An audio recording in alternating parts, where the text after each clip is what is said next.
ఆచారాలన్నీ అంత గొప్పవి, మన వేషధారణ అంత గొప్పది, మన భాషలన్నీ అంత గొప్పవి, మన సంప్రదాయాలన్నీ అంత గొప్పవి. జడ వేసుకోవాలి, ముడేసుకోవాలి, పెద్దాళ్ళు అయితే ముడేసుకోవాలి, చిన్నాళ్ళు అయితే రిబ్బన్ పెట్టుకోవాలి.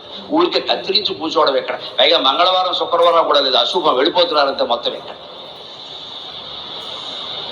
ఇవన్నీ అనాచారాలు ప్రవేశించే ఎక్కడ లక్ష్మీదేవి లేకుండా పోతుంది. దయచేసి ఆలోచించండి. ఇటువంటి అనాచారాలు ఇంట్లో ఉంటే లక్ష్మీదేవి ఉండదమ్మా, అనుమానం లేదు. ఇక్కడ ఆడవాళ్ళు ఉండే విధంగా ఆడవాళ్ళు ఉండాలి. తిరుపతికి 3 కత్తెర్లే ఇవ్వాలి. ఆడవాళ్ళు పెడితే గుండు గీయించుకోవడం అశుభం అమ్మా, తప్పు చేయకూడదు. అలాగే పూర్వం ఎవరు చేయడం మేము చూడలేదు. ఇక్కడ మొక్కేసుకుంటారు, తీసేసుకుంటారు. ఇక్కడ చేయకూడదు. ఆడవాళ్ళు మొత్తం ఏదో అసలే చేయకూడదు. అలాగా 3 కత్తెర్లు అంటే 3 కత్తెర్లు ఇవ్వండి అంతే. అది కూడా అవసరమేం లేదు స్త్రీలకు. అసలు ఇవ్వండి 3 కత్తెర్లు ఇవ్వండి. గుండె ఎందుకండి?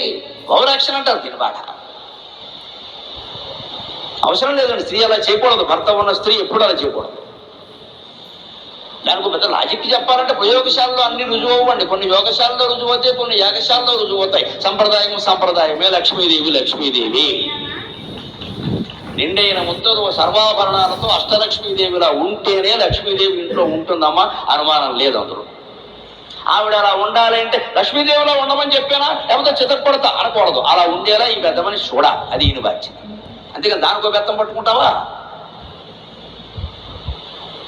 చరకంటి కంట కన్నీరు ఒరిగిన సిరి ఇంటెను ఉండనొల్లదు సొమ్ముతో అంటే కన్నీరు వలకుండా చూడాల్సిన బాధ్యత భర్త. దానికి ఏడిచావంటే చంపేస్తా. నువ్వు ఇంట్లో ఏడిస్తే లక్ష్మీదేవి ఉండదు. గరిగిపోయేట వారు చెప్పారు. ఈయన చెప్పింది ఇది కాదు. ఇక్కడ ఏడిపించద్దని చెప్పాం. ఏడవద్దని చెప్పడం కాదు, ఇక్కడ ఏడిపించద్దని చెప్పాం. ఆవిడ కంట కన్నీరు వలకుండా భర్త తండ్రిలాగా కాపాడాలంట. అప్పుడు ఆవిడ సుఖంగా ఉంటుంది. కొట్టేసి చెదకొట్టేసి పైగా ఏడిస్తే చంపుతా అంటే ఏం చేస్తారు? ఇక్కడ అన్న మాటలన్నీ అనేసి అనకూడదు అని ఏడవద్దంటే ఏడిచే హక్కు కూడా లేదా? అంటే సంసారం ఎలా ఉండాలంటే ఇలా చూడాలి. అలా ఆవిడ ఉండాలి. ఇక ప్రతిదానికి గయ్యాడిలో ఆవిడ రెచ్చిపోకూడదు. చేస్తోంది కదా అని బానిసలా భావించకూడదు. మన దేవతలు ఎవరు భార్యలను బానిసలా భావించలేదు. అలాగే నా భార్యలు ఎవరు వారి మీద పెత్తనం చేయలేదు. సంసారాలు సాగలేదా? మనకి మాత్రం సాగలా. అందుకని యోగమాయ అంటే గుణాల యుక్తి, గుణాలు కలగలిసిపోతూ ఉంటాయి ఎక్కడికక్కడ. దాన్ని జయించడం కష్టం. అందుకే దాన్ని ఏమన్నారంటే మామేవయే ప్రపద్యంతి మాయామయతాం తరంతితి. ఆ యోగమాయ ప్రయోగించింది ఎవరు? ఆయనే. దైవీక్షేష గుణమయీ మమ మాయా దురత్యయ మామేవయే ప్రపద్యంతి మాయామయతాం తరంతితి. దైవీయమైన ఈ వాజని గుణాత్మక 3 గుణాలు కలిగిన మాయను నేనే ప్రయోగించా కాబట్టి నా పాదాలు ఆశ్రయిస్తే నేను కాపాడతా. అందుకే శ్రీ వెంకటేశ్వర స్వామి యొక్క విగ్రహం అభయం ఇవ్వదండి, వరద హస్తం కూడా ఉండదండి స్వామికి. ఎప్పుడు కుడి చెయ్యి ఇలా కిందకి ఉంటుంది. ఏం మాట్లాడదామని మనం వెంకటేశ్వర స్వామి దగ్గరికి వెళ్ళినా ఆయన ఏమంటాడు? నోరు మూసుకో కిందకి చూడు, నోరు మూసుకో కిందకి చూడు, అంతే. ఇంక 2 మాటలు ఏం చెప్పక కోరక, ఊరికే కొబ్బరికాయ కోరినట్టు కోరక. ఇక్కడ కోరికలు ఏం చెప్పక, బాధల్లో ఏం లేదు. నువ్వు గోవింద కూడా అన్నది కిందకి చూడు అంటే నా పాదాలు ఆశ్రయించు, అంతే. నేను చూసుకుంటా మొత్తం. నాకు వదిలేసావు కదా, వదిలే. మళ్ళీ నువ్వు ఏడవక. ఇక్కడ ఆశ్రయం శరణాగతి. అందుకోసం ఆ విగ్రహం అలా, మిగిలిన విగ్రహాలు అలా ఉండవు. లలితాదేవి విగ్రహం వేరు, రాముడి విగ్రహం వేరు, కృష్ణుడి విగ్రహం వేరు, వెంకటేశ్వర స్వామి విగ్రహం వేరు. ప్రజల అనంతకోటి బ్రహ్మాండమంతా నిండిన జన సముదాయం మనస్సు ఎంత వైవిధ్యంగా ఉంటుందో హిందూ దేవతల విగ్రహాల్లో అంత వైవిధ్యం ఉంటుంది. ఇటువంటి మతం ప్రపంచం మీద ఒకటే. ఈ విగ్రహాల్లో వైవిధ్యం ఎందుకంటే మనిషి మనస్సులో ఉండే వైవిధ్యం అండి, వెరైటీ. నీకు ఏ కోరిక కావాలో చెప్పు, ఆ దేవుణ్ణి చూపిస్తాం. ఎలా ఉండాలో చెప్పు, ఆ దేవుణ్ణి చూపిస్తాం. ఈ దేవుడు నాకు నచ్చలేదండి, ఇంకో రూపం చూపిస్తాం. ఆ రూపాన్ని ప్రేమించి ఏ రూపమైనా పర్వాలేదు.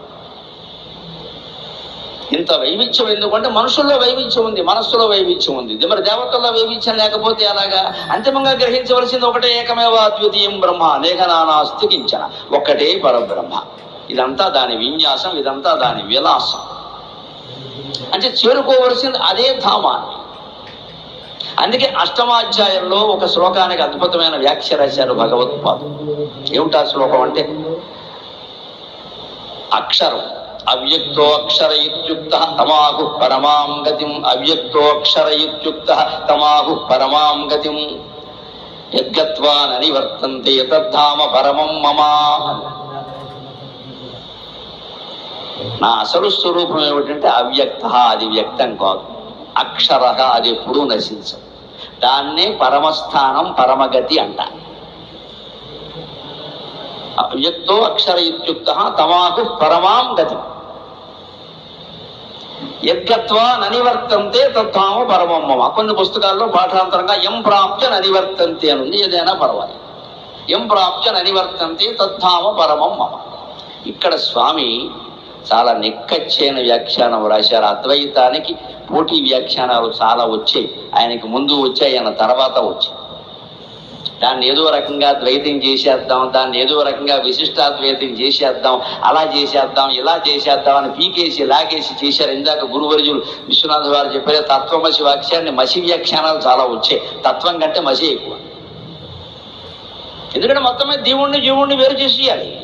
అక్కడి నుంచి గురువు గారు ఎవరు? దేవుడికి ప్రతినిధి. మీరందరూ వచ్చి మా కాళ్ళ మీద పడాలి. ఇక్కడ ఎందుకు చేస్తారంటే జీవుణ్ణి వేరు చేయడం. నీ అంతటి నువ్వు బాగుపడతా ఉన్నావు, ఏ గురువుకి ఇష్టం ఉండదమ్మా. నా కాళ్ళ మీద కూడా బాగుపడతావు, నా కాళ్ళ మీద కూడా ఎలా దేవుడు కాళ్ళ మీద పడమని చెప్తాడు, నా కాళ్ళ మీద అని చెప్పడు.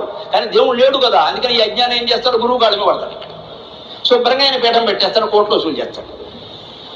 జరుగుతున్న మాయ అంతా అదే, జరుగుతున్న మోసం అంతా అదే. దయచేసి గ్రహింతురు కాక నాకు మొహమాటం లేకుండా మాట్లాడడం అలవాటు. అద్వైతం ఒక్కడే సిద్ధాంతం, శంకరాచార్య ఒక్కరే జగద్గురువు, మోసం చేసే అవకాశం లేదు.